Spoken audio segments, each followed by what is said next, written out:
제21화 내가 바라는 나가 아니라 지금 있는 나.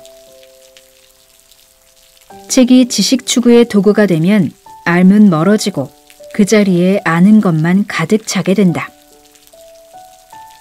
지식과 알면 의미가 완전히 다르다. 나는 책을 타고 질주하는 지식의 고속도로에서 때때로 브레이크를 밟기 위해 이 책을 읽는다. 남들보다 더 빨리 그리고 더 많은 걸 알고자 노력했던 내 어린 시절의 치기 어린 목표는 이 책을 만남과 동시에 산산이 부서져 먼지가 되었다. 나는 이 책을 모험도감만큼이나 자주 읽었다. 모험도감이 현실과 맞닥뜨리는 생활의 지침서라면 아는 것으로부터의 자유는 내면 세계의 건강에 도움을 준다. 요즘 말로 하자면 멘탈 관리를 위해 읽는다고 해야겠다. 책방에서 일하면 기분 좋은 사람을 만나 즐겁기도 하지만 한편으론 그와 정반대도 제법 많기에 해가 갈수록 이 책을 다시 읽는 횟수가 점점 더 늘어나는 형편이다. 저자인 크리슈나무르티는 사실 이 책을 쓰지 않았다. 말장난이 아니라 정말로 그렇다. 크리슈나무르티는 이 책을 포함해서 어떤 책도 쓰지 않았다. 우리말로도 여러 권 번역된 그의 책 대부분은 직접 쓴 게 아니라 강연이나 대화를 글로 옮긴 것이다. 그는 성자처럼 살 수 있었으나 성자가 되기를 거부했고 베스트셀러 작가가 될 수도 있었지만 책을 쓰지 않았다. 위대한 종교인이 될 운명을 타고난 사람이었으나 크리슈나무르티는 종교와 종교인 모두에게서 벗어나고자 평생 노력했다. 크리슈나무르티는 1895년 인도의 작은 마을에서 태어났다. 14세가 되던 해 어느 날 홀로 해변을 걷다가 그의 재능과 영적인 감각을 발견한 신지학회 리더 베산트 여사에 의해 새로운 지도자가 되도록 훈련받는다. 신지학회는 세상 모든 종교를 아우르며 동서양을 막론한 세계의 교사를 육성한다는 가치관으로 크리슈나무르티에게 다양한 교육 환경을 경험하게 했다. 훗날 동방성단의 지도자가 된 크리슈나무르티는 곧 깊은 고민에 빠진다. 그에게 최고의 가치는 다름 아닌 모든 사람의 자유였다. 그냥 자유가 아니라 완전히 그리고 어떠한 조건도 없이 자유로워야 한다는 생각이 그를 특별한 선택지로 이끌었다. 성단의 지도자는 1929년 8월 3일 네덜란드에 있는 오멘 캠프에서 공식적으로 이 단체의 해체를 선언하며 연설했다. 그것은 선택 이상의 결단이 필요한 행동이었다. 수천 명의 회원과 수십만 명 이상의 추종자를 거느린 단체는 그날 아침 느닷없이 사라졌다. 아무런 예고도 준비도 없이 대중 앞에 선 크리슈나무르티는 진리는 길이 없는 대지이기에 진리를 추구하기 위해서는 어떠한 단체나 종교 또는 선생이 필요 없다는 말로 연설을 시작했다.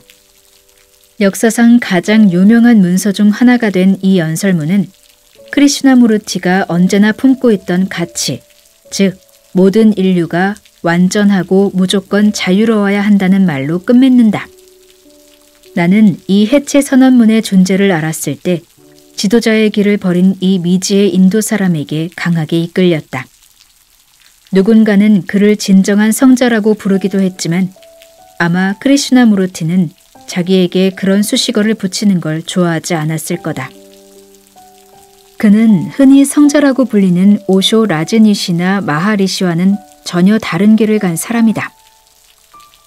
그는 명상법이나 진리를 찾는 방법을 가르치지 않았고 그런 게 어디 있다고 말하지도 않았다. 진리는 분명히 있으나 그곳으로 가는 길은 없다. 아니, 길이 너무나도 많으므로 어떤 것 하나를 진정한 길이라고 말할 수 없다.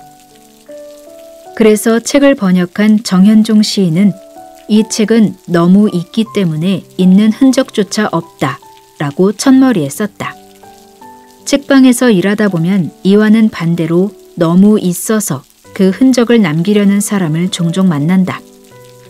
나는 책을 좋아해서 책방에 나들이하는 사람치고 나쁜 사람은 없다고 믿었다.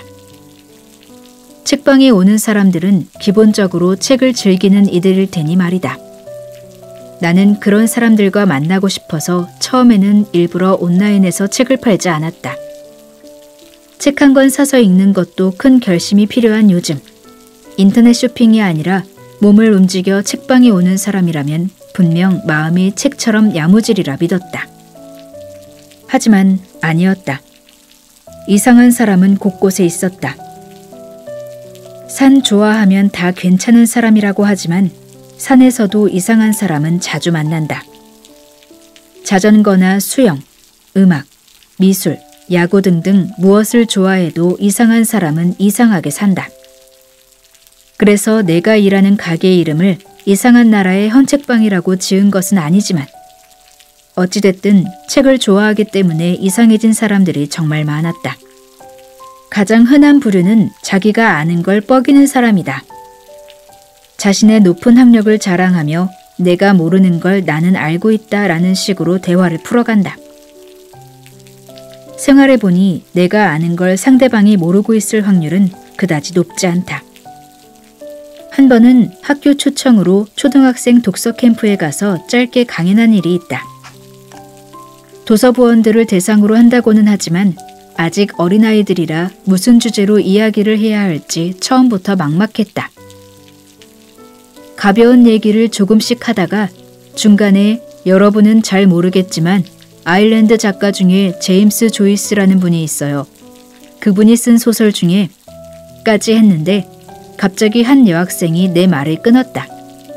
그 학생은 아는데요 라고 작게 말했다. 나는 잘못 들었나 싶어서 다시 물었다. 학생은 알아요, 제임스 조이스 라며 무표정하게 대답했다. 이어서 젊은 예술가의 초상을 읽었어요. 여기 오기 전에요 라고 했다. 여기 오기 전이라니? 나는 학생이 무슨 말을 하는지 몰라 순간 혼란에 빠졌다. 어찌어찌 강연을 마치고 난 다음 학생들과 인사하는 시간에 그 의문은 바로 해결됐다. 내 말을 끊었던 여학생은 아주 어렸을 때 부모님을 따라 아일랜드에 가서 살다가 몇 개월 전 우리나라로 돌아왔다. 초등학생이긴 하지만 책을 좋아해서 자신이 사는 아일랜드의 더블린을 배경으로 소설을 쓴 제임스 조이스의 책을 읽어봤다는 거다. 심지어 학생이 읽은 건 당연하게도 영어 원서였다. 그는 더블린 사람들을 먼저 읽고 재밌어서 젊은 예술가의 초상을 이어서 읽었다고 말했다. 여학생은 가볍게 웃으며 인사하고는 교실을 떠났다. 돌아오는 길에 나는 몹시 부끄러웠다. 초등학생이니까 당연히 조이스를 모를 것이라고 단정지은 나 자신이 미웠다. 게다가 나는 조이스의 작품을 원서로 읽어본 적도 없다. 이 경험은 내게 중요한 교훈을 남겼다. 내가 아무리 새롭고 대단해 보이는 걸 알고 있어도 그걸 상대방이 모를 거라는 단정은 이후로 하지 않게 됐다. 어떤 손님은 자기의 경험과 책에서 읽은 걸 무조건 진리로 여긴다. 그런 사람과는 정말이지 대화를 시작하는 것부터가 재앙이다. 그의 논리는 언제나 경험이다. 직접적이든 간접적이든 상관없이 자기가 실제로 경험했고 그게 옳다고 믿으면 모든 사람이 진리로 인정해야 한다는 게 소통을 가로막는 벽이다. 그는 분명 책을 많이 읽은 사람이다. 다만 그는 읽은 책 위에 올라가 앉아있는 걸 즐긴다. 종교 경전 같은 특별한 경우를 빼면 세상 어떤 책도 이 책만이 진리라고 말하지 않는다. 그런데도 책에서 공감하는 내용이 나오면 그것을 진리로 믿는 사람들이 있다. 책뿐만이 아니라 사람을 향해서도 같은 믿음을 가지는 이들이 많다. 어떤 정치 지도자나 유명 연예인 혹은 종교인이 자기 맘에 드는 말을 자주 하면 그는 곧 이 사람과 이심전심이 되어 숭배하게 된다. 크리슈나무르티가 가장 경계하는 태도다. 이 생각에 이르렀을 때 그는 성단을 해체하고 선생되기를 거부한다며 단호히 선언했다.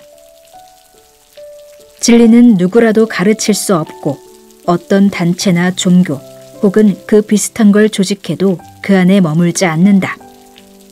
진리는 살아 숨쉬는 것이기에 물처럼 흐르는 싱싱한 것이기에 가두거나 모셔두면 이내 썩고 만다. 크리슈나무르티는 누군가 말해주는 또는 가르쳐주는 나가 아닌 나 자신이 바라보는 나를 감지하라고 권한다. 그것은 내가 되고 싶어서 바라는 나가 아니라 바로 지금의 나다. 어제의 내가 아닌 오늘의 나와 만나야 하며 그 만남은 매일, 매 순간 계속되어야 한다. 왜냐면 오늘 본 어제의 나는 내가 어제까지 알던 나이기 때문이다. 안다고 믿는 것으로부터 자유롭지 못하면 오늘의 나를 만나지 못한다. 책은 언제나 과거의 앓을 털어내고 새로운 앓을 찾도록 해준다. 책은 지식을 쌓는 도구가 아니라 털어내는 도구이며 이제까지 쌓은 지식의 성을 더 높고 견고하게 만들어주는 것이 아닌 깨부수는 도구다. 안다고 믿는 것으로부터 자유롭지 못하면 새로운 삶은 우리를 찾아오지 않는다. 나는 이렇게 생각하며 언제나 반성한다. 책을 쌓아놓고 있지는 않은지, 그리고 할 일 없이 지식의 탑을 건설하고 있는 것은 아닌지 돌아본다. 나비가 되어 날아본 사람은 안다. 애벌레들이 애쓰며 쌓아 올린 탑들의 풍경이 얼마나 무의미한 것인지를.